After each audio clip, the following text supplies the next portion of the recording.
San Antonio starts right now. Cleanup along the Guadalupe River underway in Kendall County, but officials warn the toughest part is still ahead. What's next in the recovery process? The Centerpoint Volunteer Fire Department working non-stop along the Guadalupe River, but they're facing challenges of their own. How they're keeping the community safe, even though most of their equipment was lost during the storms. And it is a beautiful but humid start to the day. It's going to be a weekend where you're going to want to pay attention to the radar, especially today. Details soon. Good morning. It's 9 a.m. on your Saturday. We are in August, which is crazy. August 2nd. Almost back to school. Almost back to school. This is the hottest time of the year typically for us, Sarah, and we're going to feel it. I mentioned horrible. Yeah, it is, but hey, at least we haven't had 75, 100-degree days like we did in 2023. How many are we at? Like 5? 7. Okay. A week's worth of triple-digit days so far. Way better than the last 2 summers. I agree. Let's go ahead and take a look at the pollen count, too. This is an improvement. Molds are the only allergen out there right now, and they are low at #210. San Antonio, do you see what I did there, Sarah? Okay, you think it's funny. A little rapper. You're cool. Oh gosh, let's not go there. Okay, outside we have got a warm weather. It's 82 in San Antonio, 80 in New Braunfels, 83 in Del Rio, 77 in Boerne, and 78 in Kerrville. Today we're going to be up to 99 for the high, 101 tomorrow. But today there is a chance for downpours, especially between the hours of 2 p.m. and 8 p.m. You've got a 40% chance to see some showers and storms in your backyard today, some of which could be on the stronger side. I'll have those details coming up in just a bit. Sarah, thank you. Kendall County has completed its first 48 hours of cleanup, but officials say the work has only started. Monday marks 1 month since the deadly Hill Country floods, and we've learned earlier this week that the search and recovery efforts in Kendall County have been completed. Now they're focused on cleanup. Brady Constantine is the Kendall County Emergency Management Coordinator. He says the cleanup process is happening in 2 phases. Clearing the right-of-ways and the cleaning of the waterways. So right now, they have not lifted the burn ban for Kendall County because he says this comes down to resources. If we lift the burn ban right now, we're going to have 200 plus fires across the county. It's going to tax our emergency services, and they won't be available for the true emergencies that they're needed for. And I don't want that to happen. So officials are asking people to sort their damage before they actually put it out to the curb. Once the debris is on the right-of-way, contracted crews will pick it up and take it to this state-approved storage area near Comfort, where it'll be turned into mulch. The Centerpoint Volunteer Fire Department has been working non-stop to recover people from the Guadalupe River. While they're efforting these search and recovery attempts, they're fighting their own battles. The department lost almost all of their equipment and needs to replace it. Still, they continue to go out on the Guadalupe and be the first responder their community needs. Even though we had 7 feet of water come through our station, we're very resourceful. We haven't stopped since. I have 5 recoveries starting from the 4th. All of this was spread out everywhere across here, and it was covered in water. And then the water levels would fluctuate back and forth, back and forth, back and forth. Yeah. You'd come out here one day, it'd be 4 feet deep right here. You come out the next day, it'd be 2 inches. So since the volunteer fire department lost almost all of their equipment in the floods, they're raising money to replace it. In just a couple of hours, they are having a plate sale at Heritage Park. It starts at 11 a.m. and it's going to also have live music. Texas lawmakers have proposed 9 bills to boost safety at youth camps after deadly Hill Country floods. 27 campers and counselors died in the flooding there. They're among the more than 100 people killed in the Hill Country in all. So the proposals include life jackets in every cabin, emergency drills, and tougher floodplain building rules. But with a packed legislative special session agenda, passing these bills by August 19th, it seems unlikely. So some parents and camp leaders say stronger safety rules can't come soon enough, promising heightened scrutiny of how camps protect children, especially near lakes and rivers. And the Hill Country floods are driving federal changes. Senators Ted Cruz and Maria Cantwell are pushing to upgrade the National Weather Radio system. Their bill aims to improve coverage and reliability, especially in flood-prone areas with poor cell service. It sets new standards for flash flood alerts to help communities respond faster, even though Cruz supported a spending bill that month that cut some of the NOAA funds. He says this effort is about smart investments to keep people safe during disasters. This morning, more back-to-school bashes happening around town. Now that we're in August, Devin Karp is hopping around at them. So, Devin, earlier you were at District 7. Are you still there? Where are you now? No, Sarah, now I've jumped over here to District 1 at Edison High School. If you take a look behind me, everyone's still getting ready, setting up as they go. We've seen a lot of the different organizers come in with their stands. I've seen some places from the San Antonio Food Bank. We've seen resources from CPS Energy, different nonprofits around town here. This is going to be opening up here at 10 a.m. So you've still got a little bit of time, and it is free for anyone to come in and get some of the back-to-school supplies that you need. But like you just mentioned earlier, Sarah, I was over at District 7. That was Ross Middle School over there. They are also hosting a back-to-school giveaway that actually just started here a few minutes ago at 9. They are going to be giving away backpacks, free food. That includes produce bags. Any help from there? Oh, yeah. Hey, guys.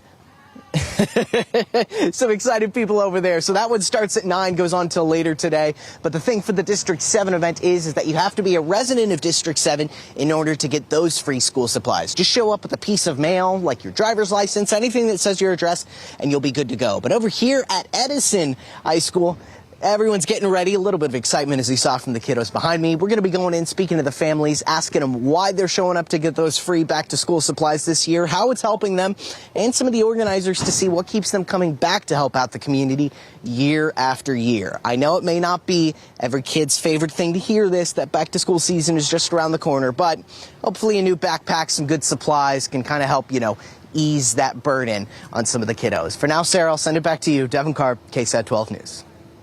Devin, thank you. It's 9:07 and 82 degrees. Want a fun, free night out this summer? The city of San Antonio is screening family movies. We'll give you the details ahead on GMSA. Okay, an illegal pet kangaroo bit a child, or did it? We'll break down what really happened and why the city ordered the kangaroo to be removed from city limits. We're hopping into a weekend where we have a chance for a few downpours today. I'll tell you those details coming up. Okay, this story has gotten a lot of traction on social media. An illegal pet kangaroo has been released from animal care services after it quarantined and was ordered outside of city limits. This all started when ACS was told that the animal had bit the owner's son.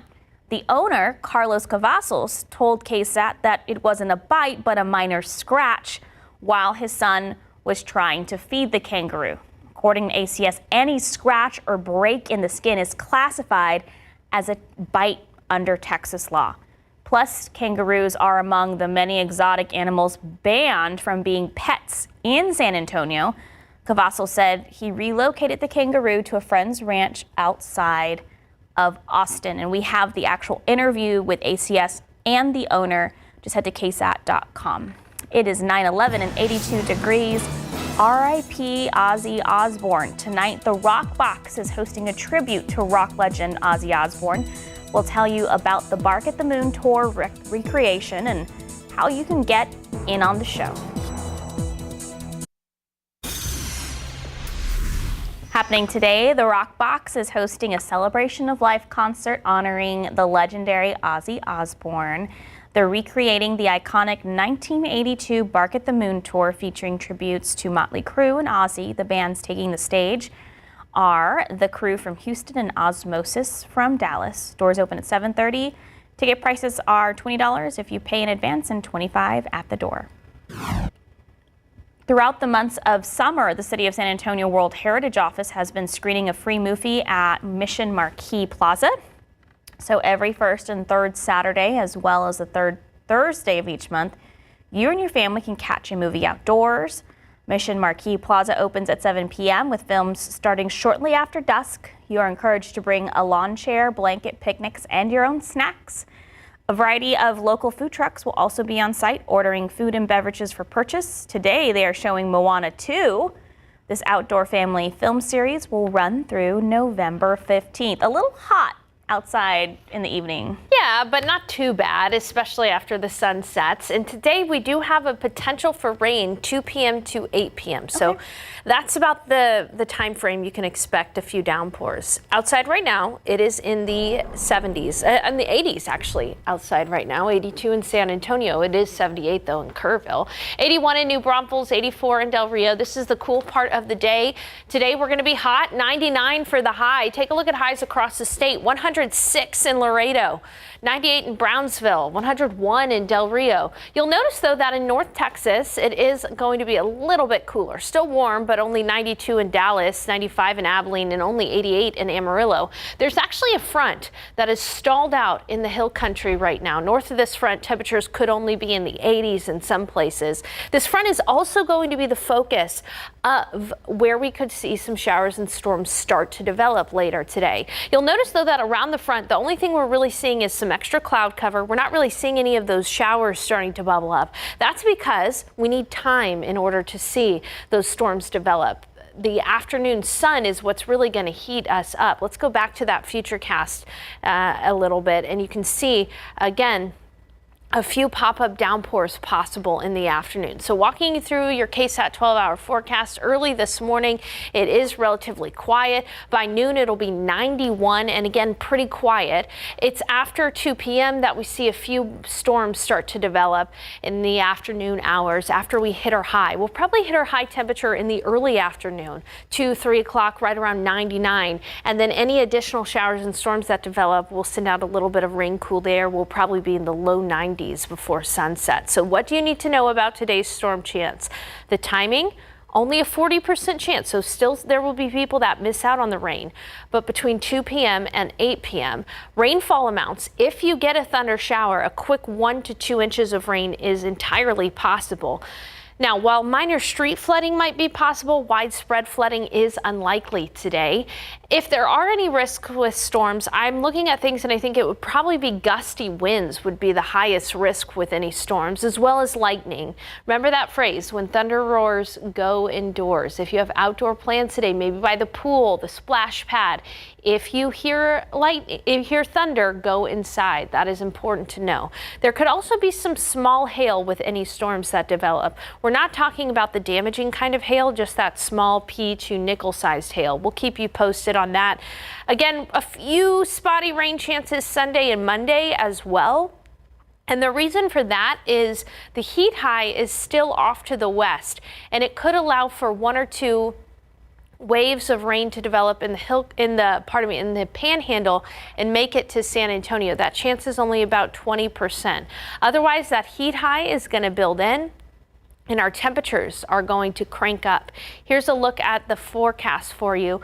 Over the next several days, we'll be seeing high temperature near 100 degrees every single day in San Antonio, Tuesday through Friday, near the triple digits. By the way, back to school season, which means Science with Sarah is back. If you would like for Science with Sarah to come to your classroom, if you're a teacher or a parent, scan that QR code. That'll take you to the Science with Sarah page with clear instructions on how you can be entered randomly for me to come to your classroom and do a science experiment. Hard to believe it's back to school already. We're happy Science with Sarah is back for another year. Very popular. Oh, we've already had quite a few applicants. So thank you to everybody who's applied. Again, remember it's a random drawing, and I hope I get to see your student or your kid at their school this year. All right. Thank you, Sarah. It's 9:20 and 82 degrees. Food, drives, and music. All ways people are coming together to help the hill country. We'll tell you some ways you can step in and get involved. Plus, SeaWorld and San Antonio Zoo stepping up to thank first responders and support flood victims. We'll show you how you can get free or discounted admission and help families recover. Welcome back. In the wake of the Hill Country flooding, SeaWorld San Antonio thanking first responders in a special way. The theme park says all paramedics, law enforcement officers, EMTs, and firefighters can get free tickets for themselves and up to 3 family members. The one-day pass is good for either SeaWorld or Aquatica San Antonio. You can learn more about this offer on our website. San Antonio Zoo also launching a new campaign that will benefit those affected by the Hill Country floods. It's called the Zoo Cares Together for Texans campaign. It kicks off today and will run through August 10th. You can get daytime admission to the zoo for $10 during the campaign. Just show your Texas ID. Plus, for every ticket sold during the campaign, the zoo will donate 1 ticket to flood-affected families, first responders, and volunteers. Happening this weekend, Summer Nights at the Rim, a brand new open-air concert series. The series runs 2 weekends, this weekend and on August 22nd and 24th. So here is what you can expect this weekend. Tonight, De La Ghetto is set to perform in a separate solo show. The show is for adults only. Tomorrow, it's a local country showcase and benefit night where all ages are welcome. Texas country artists like Gunnar Latham and Clay Hollis and many more will be performing live to support the Hill Country causes. The concerts will be held at the former Rustic location that's inside the Rim Shopping Center. And today, the Hard Rock Cafe is hosting a street party to support flood relief efforts. So bring your family for foam fun, yard games, and glow-in-the-dark body paint. Guests dining in can round up their checks to support the Kerr County Relief Fund. The event is from 5 to 11 p.m. and it's free to the public. It's 9:25 and 82 degrees. Parents, they're worrying about the potential impacts of tariffs on school supplies as we get to the back-to-school season. How some of them are staying ahead, that's after the break. Coming up, Bexar County officials finding explosives in a north side home. What witnesses and investigators say about this man on your screen, what he was planning before he got arrested. Good morning. It is 9:30 on your Saturday. It is August 2nd. We are in back to school season, and unfortunately, that also means August is triple digit season for us. Well, yeah, and we were also talking during the break. We both have babies in the summer. It's their first summers, and so we've been taking them out to the pool. Does your daughter love the pool? She loves the water. Yeah? She's only 5 months, but she tries to kick, like little frog kicks. So cute. It's cute. Sorry we talk about our babies. We're in love. No, we are not sorry. I will never apologize for talking about my Just baby. love our little babies. But you're right, it is the hottest time of the year, So Sarah. you have to take your kids to the pool. There's nothing else to do. You've got to. It's August. This is the hottest time of the year when our average high is about 97. By the end of the month, our average high comes down to 94. We usually see about 2 inches of rain during the month of August. Not our driest month, but certainly not our rainiest month as well. And we do have a chance to see some of that rain today. Now, over the next several days, we're going to be hot. Again, this is going to be the hottest stretch of weather we've had in San Antonio since about May, and our hottest stretch for the week for sure. Looking at our average high, again, we're just going to be a couple degrees hotter than that. Triple digits this time of year, normal. Usual for us. What is a little unusual is to see a chance for rain. And we have a chance for rain this afternoon from 2 p.m. to about 8 p.m., particularly closer to dinner time. 40% chance for you to see rain in your backyard. And those storms will come with some risks. I'll talk about that coming up in just a bit. Sarah, thank you. And black powder, blasting caps, hand grenades. No, these were not found on a military base. Instead, they were found inside a north side home, and the reason why has everyone on edge. So take a look at this man on your screen here. Bexar County Sheriff's deputies say 39-year-old Nathan Henderson is a self-described Nazi and had all these things in his home on Oracle Drive. That's in Timberwood Park.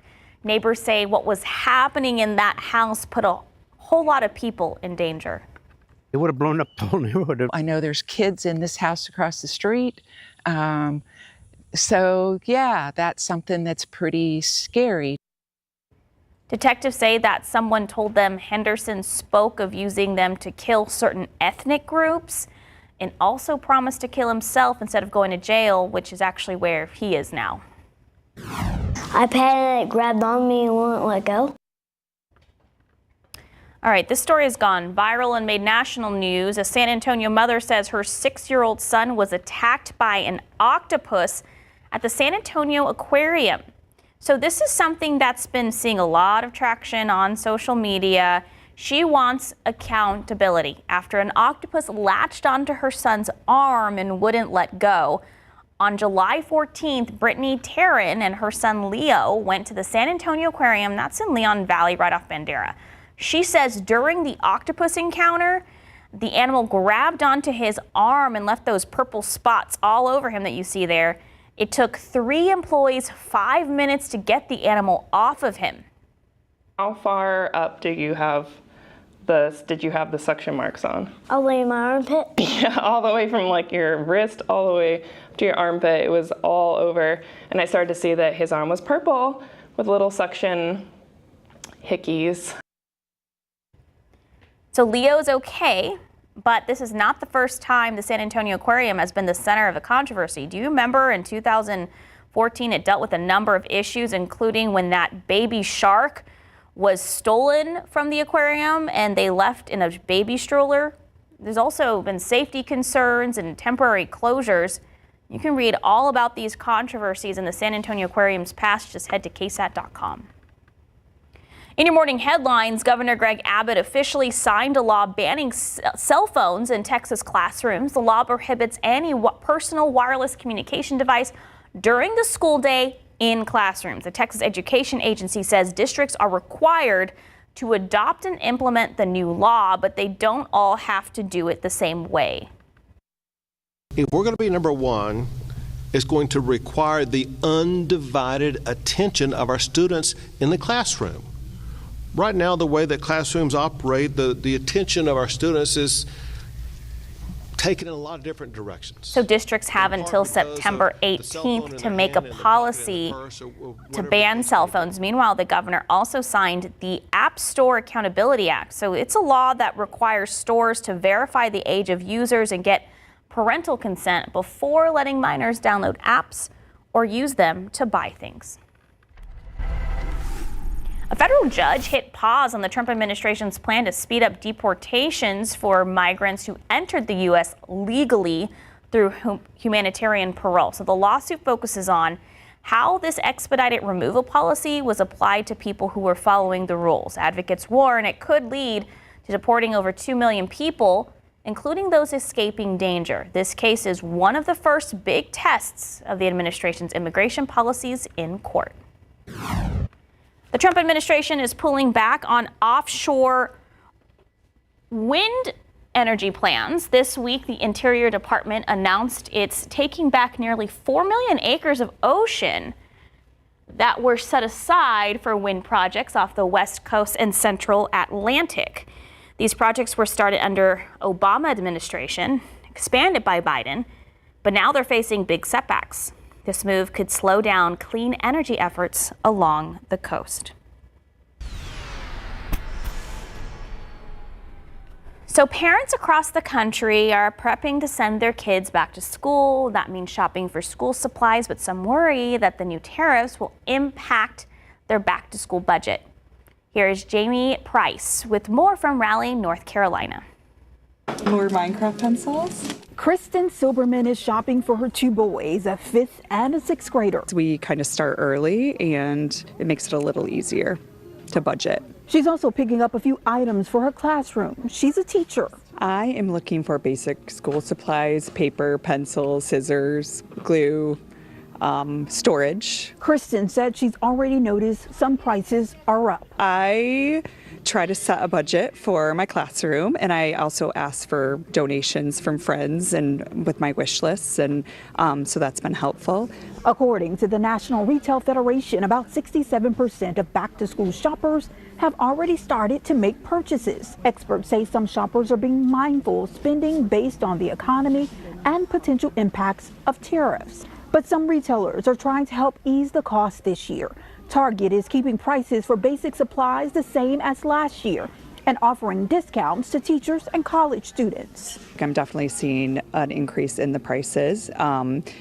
But the 20% off at Target that I've used is really helpful for those supplies. Other parents we met also notice higher prices but are waiting to shop this season. Oh, well, their school sends out the list, and I'm yet to do it, but next week is my week to shop.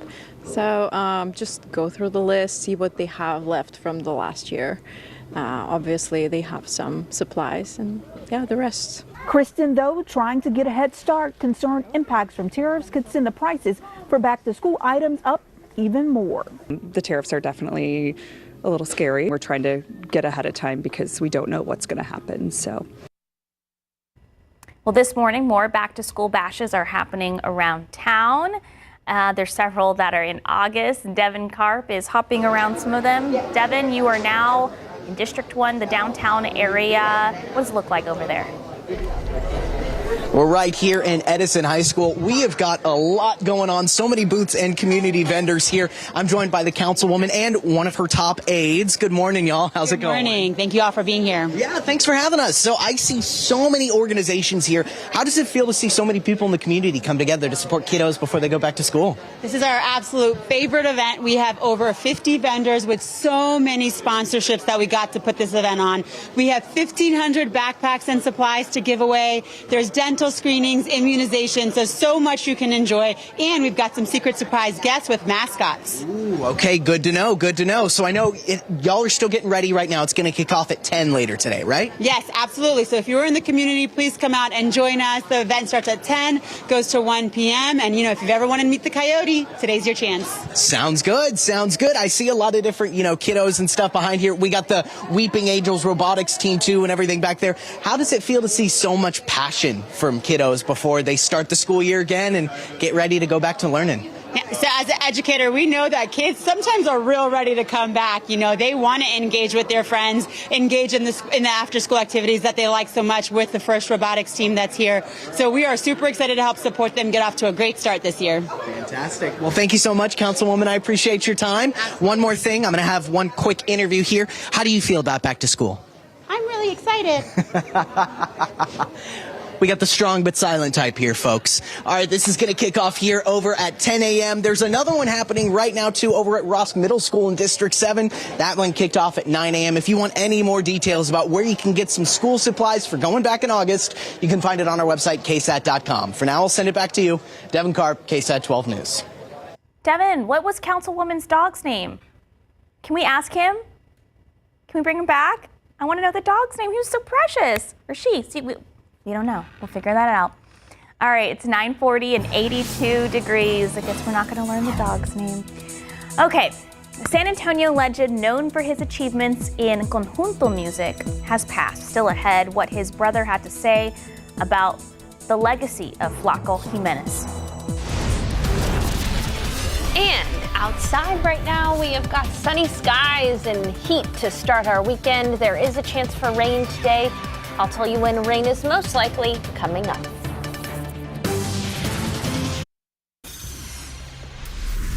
Legendary conjunto artist known for his accordion skills, Flaco Himemenz, he passed away yesterday, leaving behind a powerful legacy in San Antonio and the Tex-Mex music scene. Garrett Berger talks with Himenez's brother and fans about the impact the 86-year-old conjunto icon left.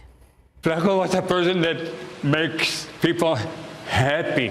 As Flaco Himenez's brother grapples with his loss, he knows that ache goes beyond him and his family. That's where I'm worrying about people that had a chance to see my brother.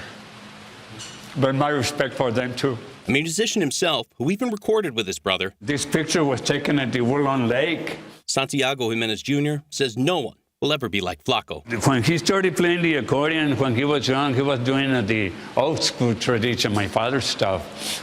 But Flaco wanted to show my dad that he could do better than that.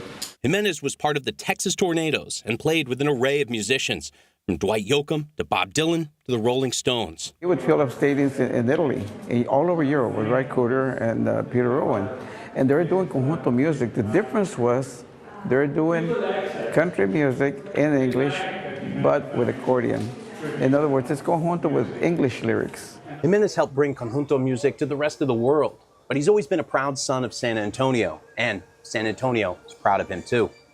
We're going to miss him, and we're going to continue to listen to his music. Irma Davila says she was raised on conjunto music, and her daughter's a teacher who even had Himemenz visit her first grade class back in 2015. What was it like meeting him?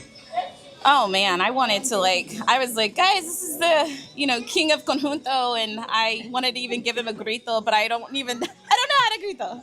So that's something I'm still practicing. But she does know how to celebrate his legacy. It makes you want to grab your dad or your husband or your brother and just start dancing. Himenz's song has ended, but his music hasn't. Oh my gosh. I love that. It gives me a little emotional. I know, because, she said that, and now I'm going to get emotional because my husband, when we had the Texas tornadoes playing, we have it often at the house, he was dancing with Dottie, my 5-month-old daughter. Gosh. And it was just a sweet moment. But she's so right. I mean, you hear that music, that iconic accordion music, and you just know who is playing it. So his music is going to live on for a long time. Absolutely. We are going to be looking at a hot day here in San Antonio. There is a chance for some storms. Here's a look at when storms are possible. You can see from 2 p.m. to 8 p.m. a few showers and storms, particularly closer to dinner time. That's when we have about a 40% chance for you to see rain in your backyard. If you get a storm, you could easily see a pocket of 1 to 2 inches of rainfall. Now that would probably lead to some minor street flooding issues, but widespread flooding is unlikely, so no worries there. You could, however, with any stronger storms that develop, see some gusty winds. That is a possibility, as well as some small hail. Now we're not talking about the damaging large hail. We're talking about hail perhaps the size of peas up to nickels, so pocket change size there. Again, that would definitely be loud and cause some disruption, but not necessarily damage. And the thing to keep in mind is whenever you hear thunder, see lightning, you should probably go inside. So when thunder roars, go indoors. There's that chance, all because of this stationary boundary. You can see clouds around it right now. No storms yet. We need to give it a few more hours to see the daytime heat cause some showers and storms to develop. Otherwise, we're going to be looking at right around noon, 91 for the temperature. In the afternoon, a few downpours. 99 will be the high, and we'll likely see that high temperature a little earlier in the day, around 2 or 3, because in the afternoon, even if you don't see rain, there will be some rain off in the distance, and that's going to allow for cooling temperatures. So temperatures will be closer to 90 degrees during the peak heat of the day, usually. 99 today, 40% chance. Tomorrow, even hotter, 101, and there's only a small 20% chance for a stray shower or storm. We're going to have small rain chances Sunday and Monday because that heat high is still off to the west. And with that heat high off to the west, a few storms will develop in the Panhandle. This is Sunday night, and they have a 20% chance of making it to San Antonio. So today is our highest chance for rain at 40%, but tomorrow and Monday only 20%. And then with that heat high moving overhead, throughout the week, all of us across Texas are going to be hot. This is a look at Wednesday, and Wednesday, just about all of us will be looking at a high temperature close to 100 degrees, if not a little bit hotter. We haven't had too many triple-digit days this year so far. We've only had 7. This is an improvement compared to the last couple of years. Last year we had 27 triple-digit days. 2023 was our most, 75. That's our most on record. Back in 2022, our second most, 58 100-degree days. And then in 2021, we only had 3. So a lot of people have been asking me, wow, Sarah, is this one of the coolest summers we've ever had? Not really. In fact, all you have to do is go back to 2021 to see a pretty mild summer. On average, we see about 18 triple-digit days. We're going to add on to that that number of 7 for triple-digit days in the coming days, but it'll be interesting to see if we sit at or above that average of 18 by the end of the summer. Again, this is the hottest part of the year, so it makes sense. One last plug for Science with Sarah. We're going to be in classrooms this fall. Scan that QR code. That will take you to an article where you can figure out exactly how you can sign up for Science with Sarah. It is a random drawing. We've had a ton of applicants, and I look forward to seeing your application too. Yeah, she doesn't play favorites. She tries to keep it balanced, going to... It's randomized. Yeah, schools all over the place. So. Can't wait. Thanks, Sarah. 9:49, 82 degrees. Talks of the new Spurs Arena and Project Marvel still a hot topic in San Antonio. What a research company says about its possible economic impact, that's still ahead. Let's take a look outside with the roads trans guide. Lots of people hitting the roads at this time, probably trying to beat the heat to run those errands. Not really seeing any major backups or accidents at this time. If we do, we will keep you posted.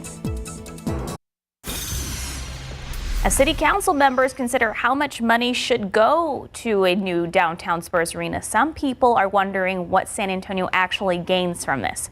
A research company called Convention Sports and Leisure International looked into it.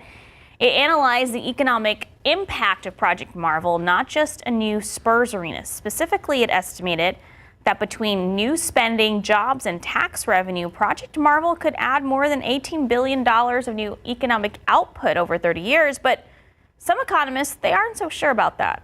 Even a perfectly well done economic impact study is still useless. It gives you no information about trade-offs. It's hard to believe that the facilities are going to be doing 60, for example, concerts every year for the next 3 decades. So for this report in particular, economists said the methodology lacked detail. City council members will decide whether to consider the report as they continue to plan for Project Marvel. Well, 16 families are now homeowners thanks to Habitat for Humanity. After applying for help, the nonprofit requires prospective homeowners to help build their new homes and other new homes for others. It's called sweat equity. So one of those families, a teacher and single mother of 2, walked us through her new home that she helped build after 20 years of living with her parents. She said she couldn't have done it without the help of her son. Beginning of the program, he said, "Don't worry, Mom. I'm going to go through the program with you and you're not going to be alone." There was times where I just wanted to leave, and everybody's like, "You got this. We only have 1 more hour left. You could do it." Such a sweet story. And since 1976, Habitat for Humanity has helped more than 62 million people build or improve their homes. That's nationwide, and here locally has helped more than 1,400 families. It's 9:55 and 82 degrees. We'll be right back. This week on Pickup Lines, our Ernie Zuniga is going one-on-one with this man who has led a multi-billion-dollar growth on the south side of town. That's Leo Gomez. Since 2013, he's been the CEO of Brooks. He was born in the Valley and was 6 years old when his parents divorced. Before coming to Brooks, Leo enjoyed a successful run with the San Antonio Spurs as their vice president of public affairs. But in 2013, when the CEO job came open, Leo beat out more than 400 people who applied for the position. Since then, household incomes and graduation rates in and around Brooks area are both up.